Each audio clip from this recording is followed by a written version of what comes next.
Kuwait में America को बड़ा धचका, 2 जंगी तैयारे तबाह।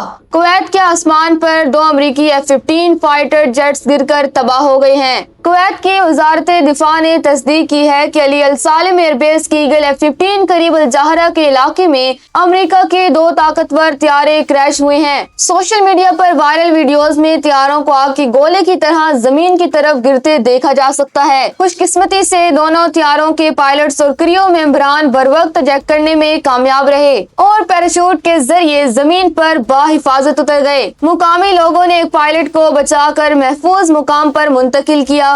इब्तदाई रिपोर्ट्स के मुताबिक ये तैयारे किसी दुश्मन ने नहीं बल्कि मुमकिना तौर पर कुवैत में मौजूद अपने ही पेट्रियट मिसाइल सिस्टम की गलती का निशाना बने। अगरचे ईरान ने इन तैयारों को गिराने का दावा किया है, मगर माहिरीन इसे तकनीकी गलती या अपने ही दिफाई निजाम को चौक करार दे रहे हैं। कुवैत में हाई अलर्ट है और अमरीकी हकाम इस संगीन वाक़ये की तहकीकात कर रही हैं कि आखिर इंतहाई महंगे और जदीद जेट्स को अपनों ने ही कैसे निशाना बना लिया।